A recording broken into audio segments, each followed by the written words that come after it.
Phone tapping కేసులో BRS మాజీ MLA Gurkha Jaipal Yadav విచారణ ముగిసింది. సుమారు గంట పాటు ఏసీపీ అధికారులు జైపాల్ యాదవ్ ని విచారించారు. ఫోన్ ట్యాపింగ్ కి సంబంధించి జైపాల్ యాదవ్ ని పలు విషయాలపై లోతైన విచారణ చేసినట్లుగా తెలుస్తోంది.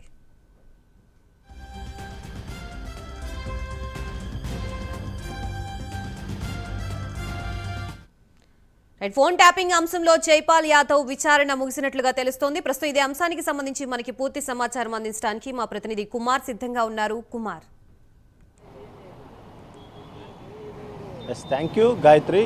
తెలంగాణలోనే సంచలనం సృష్టించిన ఫోన్ ట్యాపింగ్ కేసులోని రోజుకొక కీలక పరిణామం అయితే చోటు చేసుకుంటుంది.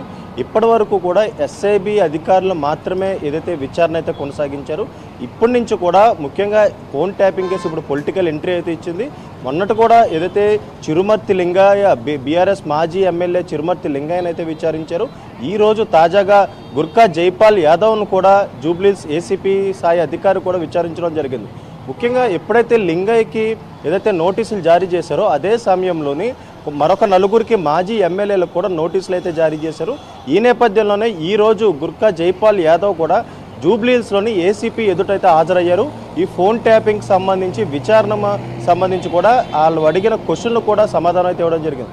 సుమారు గంట పాటు ఏదైతే జైపాల్ యాదవ్ అయితే ఏసీపీ స్థాయి అధికారి వెంకటగిరి అయితే విచారించారు. ముఖ్యంగా ఫోన్ ట్యాపింగ్ కేసుకు సంబంధించి పోలీసులతో ఉన్న సంబంధాల గురించి కూడా విచారించారు. అలాగే మరొక పక్క అరెస్ట్ అయిన అధికారులు ఎవరైతే ఉన్నారో తిరుపతన్న, భుజంగరావు, రాధాకిషన్ రావు వీళ్ళకి అలాగే పొలిటీషియన్కి సంబంధించి ఏమైనా లింకులు ఉన్నాయనే కోణంలో కూడా పూర్తిగా విచారించారు. మొన్న కూడా ఇదే తరహాలోని లింగయ్యను కూడా ఇలాగే విచారించారు. ముఖ్యంగా పోలీసులకు ఉన్న సంబంధాల గురించి కావచ్చు, లేదంటే అధికారుల గురించి కావచ్చు, లేదంటే రాజకీయ వ్యక్తులు ముఖ్యంగా ఎవరెవరితో లింక్స్ ఉన్నాయనే కోణంలో విచారించారు. ముఖ్యంగా వీళ్ళందరిది కూడా ఏదైతే ఎస్ఐబి చీఫ్ అధికారులతోని ఫోన్ డేటా అలాగే ఫోన్ సంభాషణల ఆధారంగా వీళ్ళందరికైతే నోటీసులు ఇవ్వడం జరిగింది. ఈ నేపథ్యంలోనే ఇప్పుడు ఫోన్ ట్యాపింగ్ పొలిటికల్ ఎంట్రీకి ఇచ్చిన తర్వాత ఈ రెండో రాజకీయవేత్తనైతే ప్రస్తుతం విచారించారు. ముఖ్యంగా ఇందుట్లో మెయిన్ వ్యక్తి అంటే ఎస్ఐబి చీఫ్ ప్రభాకర్ రావు ప్రస్తుతం యూఎస్లో ఉన్నారు. అతను ఇప్పటికే గ్రీన్ కార్డు కూడా పొంది ఉన్నారు. ఇప్పుడు కనుక ఎస్ఐబి చీఫ్ అధికారిని ఇండియన్ రప్పించి ఫోన్ ట్యాపింగ్ కేసులో విచారిస్తే కనుక ఈ కేసు ఒక కొలుక్కొచ్చే అవకాశం అవుతుంది. అలాగే మరొక పక్క ఇప్పటికే అధికారులు కూడా వరుసగా రాజకీయవేత్తలకు కూడా నోటీసులు అయితే జారీ చేస్తున్నారు. ఈ నేపథ్యంలో ఇప్పటి వరకు కూడా నలుగురు మాజీ బీఆర్ఎస్ ఎమ్మెల్యేలకైతే నోటీసులు జారీ చేశారు. ఈ నేపథ్యంలో వీళ్ళందరూ కూడా వరుసగా విచారణలకైతే హాజరవుతున్నారు.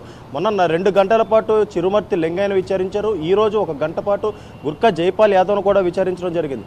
అలాగే మరొక పక్క ఈ కేసులోని నిందితులుగా ఉన్న భుజంగరావు, రాధాకిషన్ రావు అలాగే తిరుపతన్న వీళ్ళకి ఉన్న లింక్స్కి కూడా ముఖ్యంగా విచారించారు. అలాగే మరొక పక్క శ్రావణ్ రావు అలాగే ప్రభాకర్ రావు ఇద్దరు కూడా యూఎస్లో ఉన్న నేపథ్యంలోని ఈ కేసు ఒక కొలిక్కి రావాలంటే ఖచ్చితంగా వాళ్ళు హైదరాబాద్ అయితే తీసుకురావాలి. ఇప్పటికే వీళ్ళిద్దరిపై లుకౌట్ నోటీసులు అయితే జారీ చేశారు. అలాగే మరొక పక్క వీళ్ళ పాస్పోర్ట్లు కూడా క్యాన్సిల్ చేయడం జరిగింది.